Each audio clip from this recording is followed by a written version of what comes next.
Bonjour à tous et bienvenue sur le plateau TV Veto Inside sur le congrès à Vaques de Lille 2023.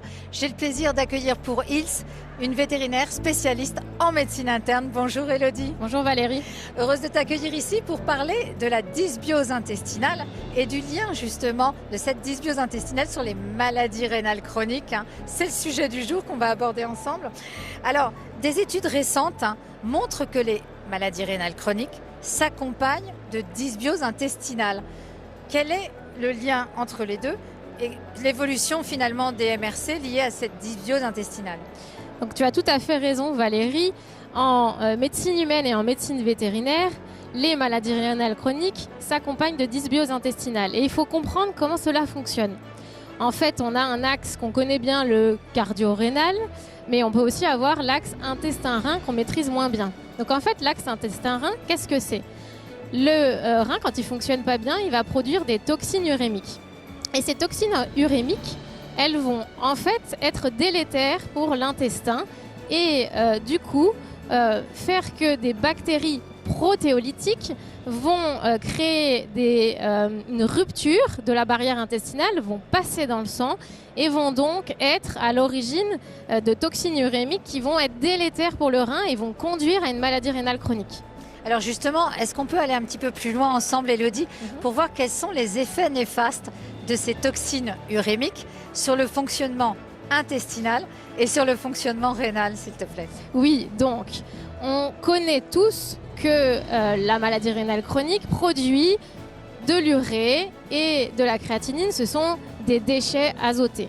Mais en fait, on n'a pas que ces toxines urémiques qui existent, on en a d'autres. On a les indoles, on a les phénols, et ces toxines urémiques peuvent être mesurées. On sait qu'elles sont précoces et elles sont en général augmentées dès le premier stade de la maladie rénale. Et qu'est-ce qu'elles vont faire ?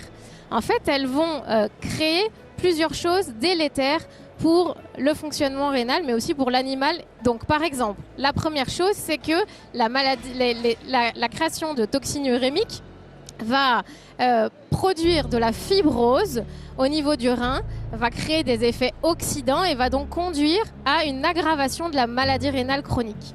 Ensuite, qu'est-ce que l'on va avoir ? On va avoir des animaux qui vont avoir, à cause de ces déchets, une constipation, un retard de motilité digestive. On peut avoir aussi les toxines qui agissent sur l'érythropoïétine et vont diminuer cette érythropoïétine qui vont conduire à l'anémie. Et on va aussi avoir quelque chose qui nous tient à cœur dans les maladies rénales chroniques, c'est cette perte de poids, cette baisse d'état corporel qui est assez délétère chez l'animal. Alors justement, lutter contre cette dysbiose intestinale, il y a un véritable intérêt justement dans la prise en charge des maladies rénales chroniques. Comment fait-on concrètement ? Alors il y a deux axes pour lutter contre ces déchets qui sont nocifs dès les premiers stades de la maladie rénale. Le premier axe, on le connaît tous, c'est réduire les protéines alimentaires. Pourquoi ? Parce qu'en réduisant la quantité de protéines, en fait, on va amener moins de protéines au niveau du côlon et donc on va réduire les déchets azotés. Ce qu'il faut savoir, c'est qu'il n'y a pas que la réduction des protéines qui est importante, il faut surtout utiliser des protéines de très bonne qualité. Ça, c'est primordial pour qu'il y ait moins de déchets azotés. Ensuite, le deuxième axe qui est là assez révolutionnaire, on va le voir avec la nouvelle nourriture, avec le nouveau composant dont on va parler, c'est que ce nouveau composant intègre des fibres prébiotiques qui sont des fructo-oligosaccharides, mais qui sont aussi des bêta-glucanes d'avoine, qui sont des fibres en fait solubles qui vont en fait permettre de changer le microbiote digestif de l'animal au profit en fait de bactéries qu'on appelle des bactéries saccharolytiques qui vont du coup faire que le microbiote va être changé et va faire qu'il y ait moins de déchets azotés produits. Donc ça, c'est extrêmement intéressant. Et il y a aussi de la bétaïne qui va être aussi introduite dans cet aliment. Et cette bétaïne, elle va avoir un effet antioxydant. Donc tout ça, c'est bénéfique pour la gestion de la maladie rénale.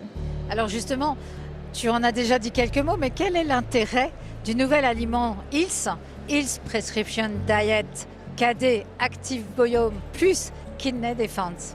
Alors cet Active Biome plus Kidney Defense qui a été introduit dans le KD de Hills est en fait assez révolutionnaire. Pourquoi? On a une étude en fait de Ephraim qui inclut 56 chiens Beagle. Il a fait 3 groupes, un groupe d'aliments contrôle, un groupe qui mangeait que du KD et un groupe pour lequel il a donné du KD avec ce composant en plus. Et on se rend compte au cours de l'étude que les animaux qui ingèrent ce composant vont avoir effectivement un changement dans le microbiote avec des bactéries bénéfiques pour l'animal, vont aussi avoir moins de déchets azotés, ce qui va être vraiment important.